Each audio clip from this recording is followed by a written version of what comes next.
Good evening. अस्सलाम वालेकुम। कैसे हैं आप लोग? उम्मीद करता हूं आप लोग खैरियत से होंगे। चलिए आज हम लोग पढ़ाई की शुरुआत करते हैं और समझते हैं एकल बंध क्या है, द्विबंध क्या है और त्रिबंध क्या है। लेकिन इसके पहले अगर हमारा चैनल आपने अभी तक सब्सक्राइब नहीं किया है तो एक बार सब्सक्राइब जरूर कीजिए और हाँ, बेल आइकन दबाना न भूलें ताकि ये वीडियो सबसे पहले आप तक पहुंचे। चलिए पढ़ाई की शुरुआत करते हैं और समझते हैं एकल बंध क्या है। एकल बंध का मतलब ये कि जब किन्हीं दो परमाणुओं के मध्य यदि एक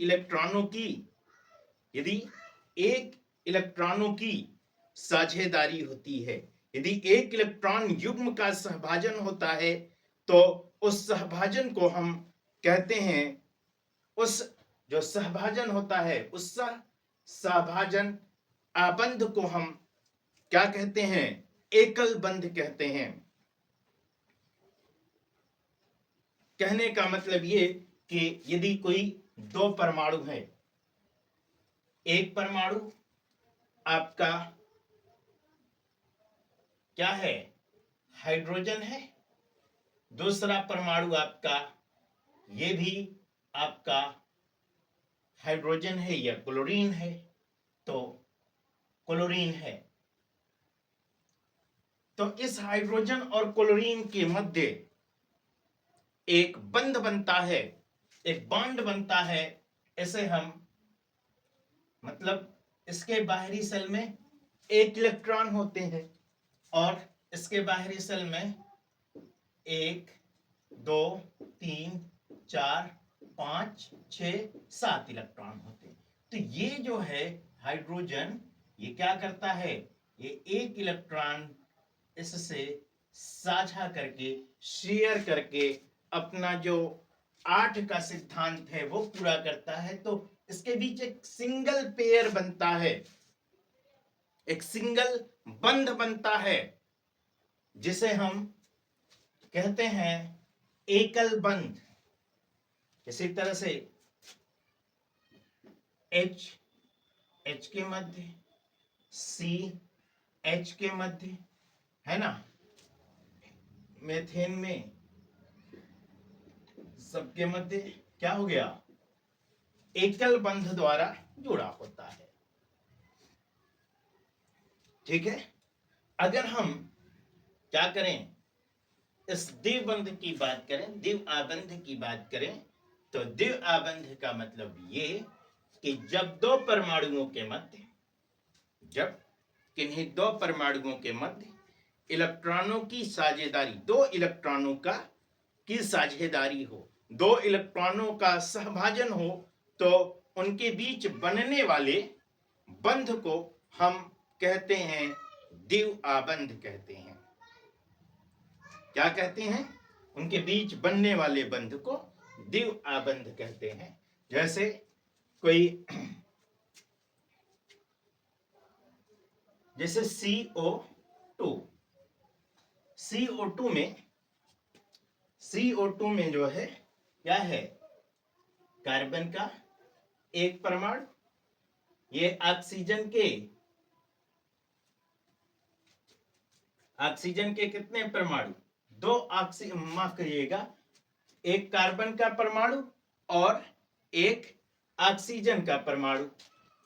ये दो इलेक्ट्रॉनों की साझेदारी करता है। क्या करता है? दो इलेक्ट्रॉनों की शेयरिंग करता है।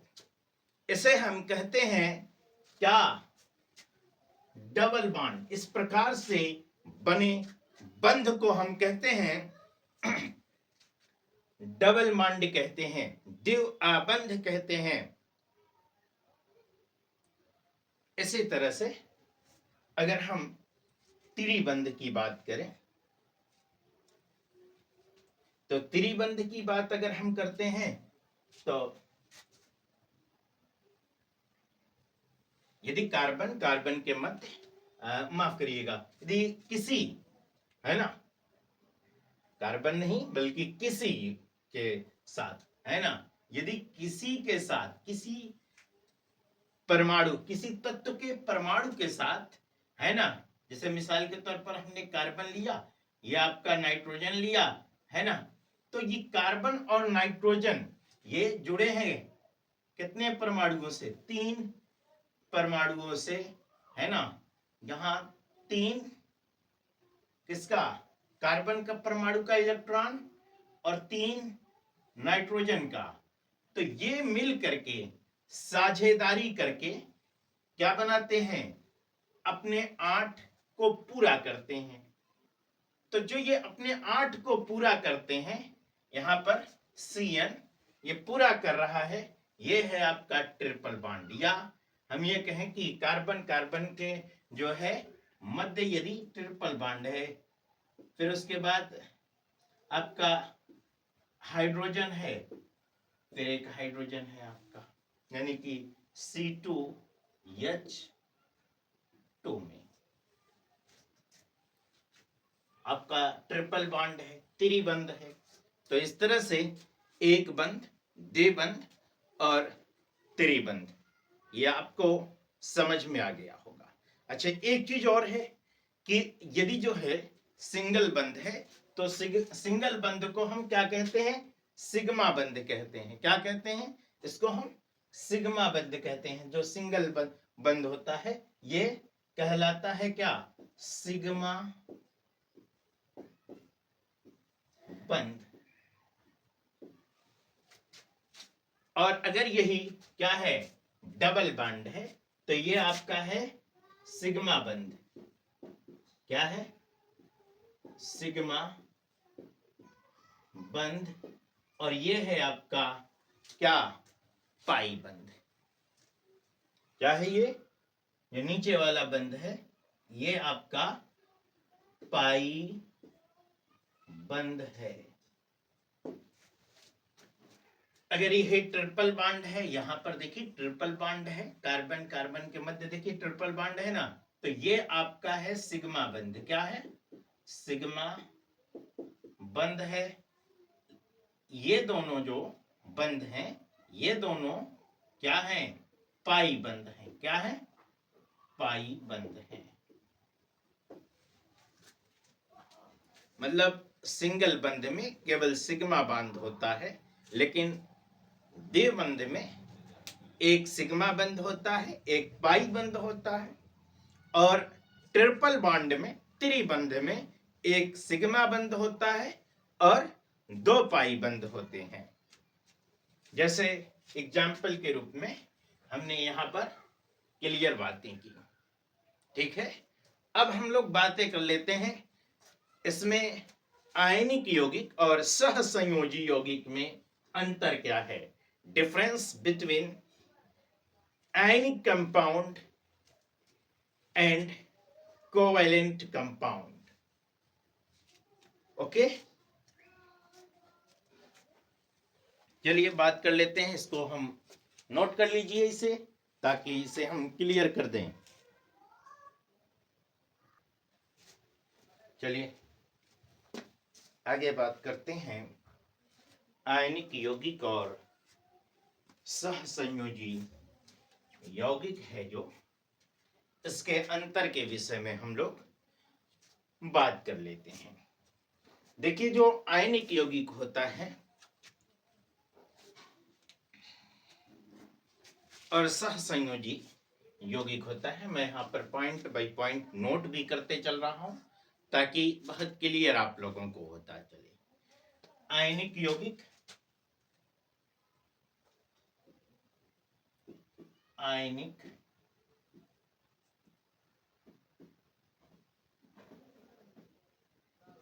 यौगिक और सहसंयोजी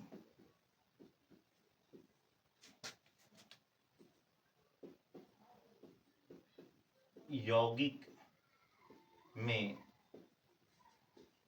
अंतर, difference between ionic compound and covalent compound. देखिए, जो आयनिक यौगिक होता है ना, अगर हम आयनिक यौगिक की बात करें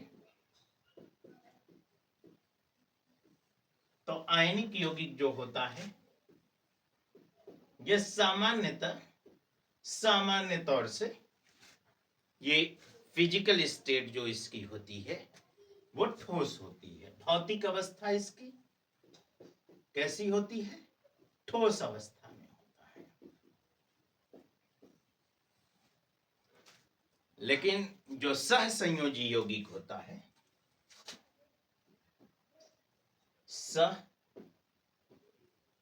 सहसंयोजी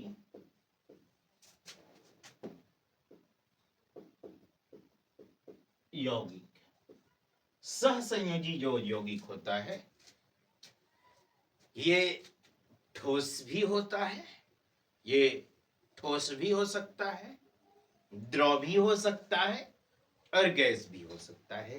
इसकी अगर फिजिकल स्टेट के बारे में बात करें तो इसके जो कोवेलेंट जो कंपाउंड होते हैं ये इनकी फिजिकल स्टेट सॉलिड, लिक्विड और गैस तीनों अवस्थाओं में होती है। मतलब ठोस, द्रव और गैस अवस्था में ये होते हैं। ठीक है। इनके बीच जो होता है, अगर हम बात करें इनके क्रिस्टल जालक के बारे में तो इनके क्रिस्टल जालक के जो अवयवी होते हैं, अवयव जो होते हैं ये आयन होते हैं और आयन होने की वजह से इसमें प्रबल वैद्युत आकर्षण बल होता है। ये स्थिर होते हैं और स्थिर वैद्युत आकर्षण बल इसमें होता है। इसमें जो है इनके क्रिस्टल जालक के अवयवी आयन होते हैं।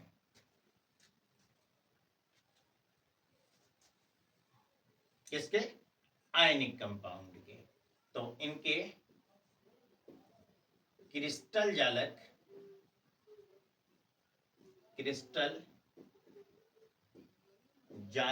के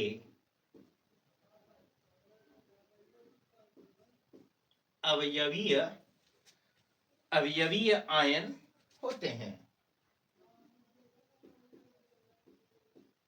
आयन होते हैं। ठीक है। इनके मध्य प्रबल स्थिर वैद्युत आकर्षण बल होता है। इनके मध्य प्रबल स्थिर वैद्युत आकर्षण बल होता है। दूसरी बात हो गई। लेकिन अगर इसके विपरीत अगर हम सहसंयोजी यौगिकों के बारे में बात करें तो इनके जो क्रिस्टल जालक होते हैं वे अणु के रूप में होते हैं, आयन के रूप में नहीं। इसमें जैसे है ना, इसमें जो होते हैं जैसे Na+ आयन के रूप में होते हैं, Cl- आयन के रूप में होते हैं। लेकिन इसमें जो होते हैं वो अणु के रूप में होते हैं और इसमें ये दुर्बल जो है बंध के माध्यम से यानी कि वांडरवाल्स बल के जरिए, ये जो है वांडरवाल्स फोर्स के जरिए आपस में जुड़े होते हैं। तो इनके क्रिस्टल जालक के जो भाग होते हैं वो अणु होते हैं। इनके क्रिस्टल जालक के भाग अणु होते हैं। यानी कहने का मतलब यह है कि जैसे Cl2, HCl, NH3, इस तरीके से इसमें जो है क्या होते हैं, अणु के रूप में पाए जाते हैं। इनके एक भाग जो है क्या होते हैं, ये जो है किसके माध्यम से, ये दुर्बल वान डेर वाल्स बल के जरिए जुड़े होते हैं। इनके मध्य दुर्बल वान डेर वाल्स बल होते हैं।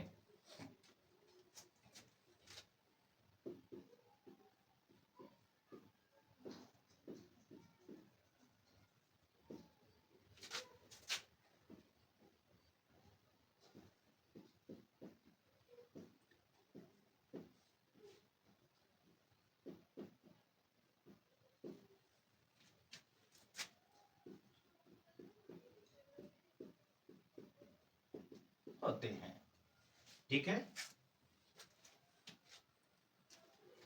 अगर हम तीसरी पॉइंट के विषय में बात करें इसके, ये आपकी पहली पॉइंट हो गई, ये दूसरी पॉइंट हो गई। अगर हम इसकी तीसरी पॉइंट के विषय में बात करें तो ये देखिए, अगर हम इसकी कठोरता के बारे में बात करें तो जो आयनिक कंपाउंड होते हैं, यानी कि आयनों से जो बने होते हैं कंपाउंड, वो सामान्यतः कठोर होते हैं। ये कैसे होते हैं, सामान्यतः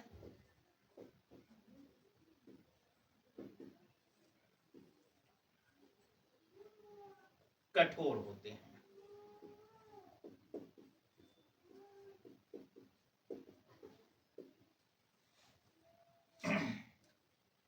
ये लेकिन जो है ये सामान्य रूप से कौन, जो सह संयोजी यौगिक होते हैं वो जो है क्या होते हैं, नर्म होते हैं। ये सामान्यतः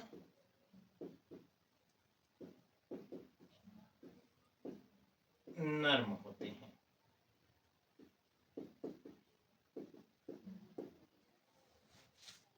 ये सामान्यतः कैसे होते हैं, नर्म होते हैं। लेकिन एक आध अपवाद भी है,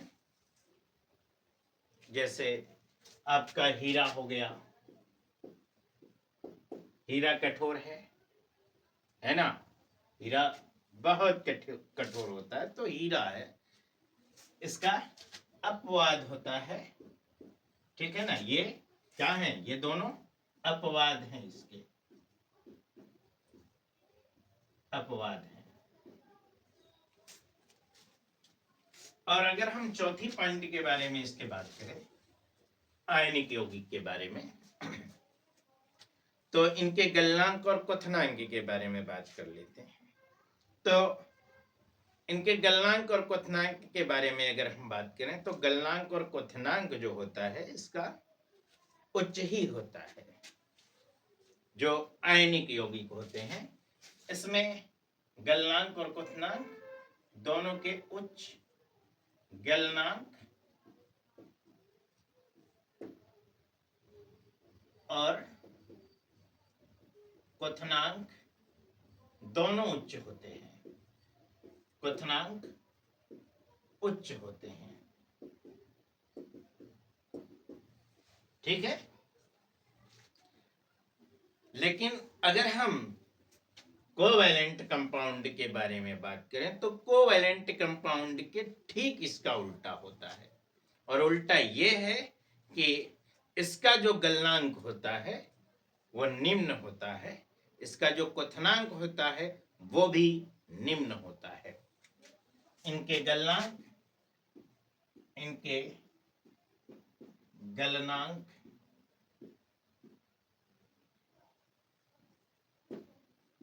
और क्वथनांक निम्न होते हैं।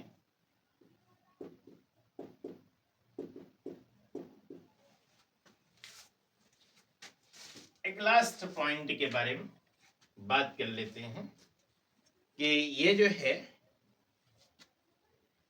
जो आयनिक कंपाउंड होते हैं, ये ध्रुवीय विलायकों में विलय होते हैं। प्राय ये जो है अक्सर प्राय ध्रुवीय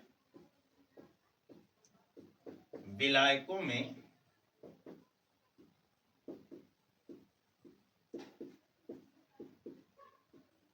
विलय होते हैं, और ये जो होते हैं अध्रुवीय विलायकों में ये विलय होते हैं।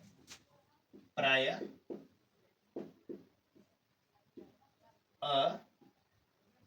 अध्रुवीय विलायकों में विलय होते हैं। ठीक है, तो ये आपका क्या है, डिफरेंस है आयनिक यौगिक और सहसंयोजी यौगिक में। आयनिक यौगिक में जो फिजिकल स्टेट है वो सॉलिड स्टेट में होती है, इसकी तीनों अवस्था में, ठोस द्रव गैस तीनों अवस्था में होती है। इनके क्रिस्टल जालक के अवयवी आयन होते हैं, इनके मध्य जो है प्रबल स्थिर वैद्युत आकर्षण बल होता है, जबकि ये जो है दुर्बल वंडरवाल्स बल के जरिए जुड़े होते हैं। इनके क्रिस्टल जालक जो होते हैं, इनके भाग अणु होते हैं, जैसे H2, I2, N2, O2, इस तरीके से।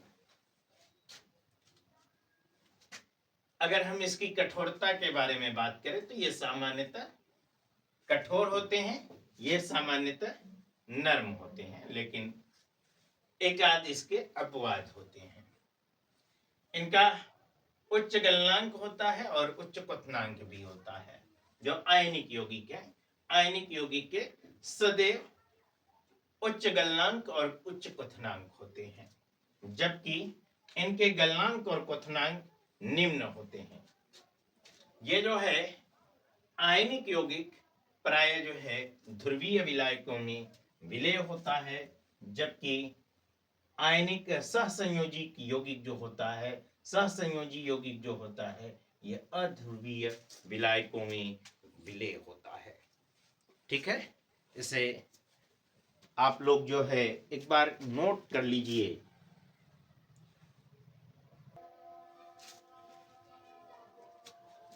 देखिए, जो संयोजकता बंध सिद्धांत है, वैलेंसी बॉन्ड थियरी जो है, इसके विषय में अब हम लोग समझेंगे। देखिए, इस सिद्धांत को हिटलर और लंदन ने 1927 में प्रतिपादित किया था। ये वो हिटलर मत समझ लीजिएगा जो तानाशाह हिटलर था, बल्कि ये जो है केमिस्ट हिटलर था। इसने 1927 में एक नियम दिया। बाद में इसे दो वैज्ञानिक और मिलकर के, जिनके नाम पलिग और स्लेटर थे, स्लेटर ने 1930 ईस्वी में, यानी कि ठीक 3 वर्ष के बाद, यानी हिटलर और लंदन के, हिटलर और लंदन 1927 में इस सिद्धांत का प्रतिपादन किया, लेकिन जो संशोधित सिद्धांत है वो 1930 में, 1930 ईस्वी में कब दिया गया? 1930 ईस्वी में यह सिद्धांत दिया गया। किसके द्वारा? पलिग और स्लेटर के द्वारा। पलिग और स्लेटर के द्वारा यह सिद्धांत प्रतिपादित किया गया। उन्होंने बताया कि जो संयोजकता बंध है वो सहसंयोजी बंध जो होते हैं वो परमाणुओं के संयोजी कोष या कक्षक के अतिव्यापन से बनते हैं। जो कक्षक होता है, यानी कि जो यस कक्षक, पी कक्षक, डी कक्षक और एफ कक्षक होता है, इसके ओवरलैपिंग से बनता है। ओवरलैपिंग में जो है अर्धपूरित कक्षक ही क्या होते हैं, भाग लेते हैं। अतिव्यापन में यानी ओवरलैपिंग में भाग लेने वाले कक्षकों का जो इलेक्ट्रॉन होता है वो उनका चक्रण जो होता है वो विपरीत होता है। उन्होंने ये भी बात बताई कि बंध की प्रबलता जो है, जो ओवरलैपिंग होती है, अतिव्यापन होती है, इसकी सीमा पर निर्भर होती है, यानी अतिव्यापन से ऊर्जा मुक्त होती है। उन्होंने ये सारी बातें बताई। बहरहाल आज की क्लास यहीं पर समाप्त करते हैं। कल कक्षक और आकृतियां और संयोजकता बंध सिद्धांत के विषय में सविस्तार हम लोग जानकारी हासिल करेंगे। अतिव्यापन क्या है, इस संदर्भ में हम लोग डिटेल में बात करेंगे। अगर हमारा ये चैनल आपने अभी तक सब्सक्राइब नहीं किया है तो एक बार सब्सक्राइब जरूर कीजिए और हाँ, बेल आइकन दबाना न भूलिएगा ताकि सबसे पहले आपके यहाँ नोटिफिकेशन पहुंचे।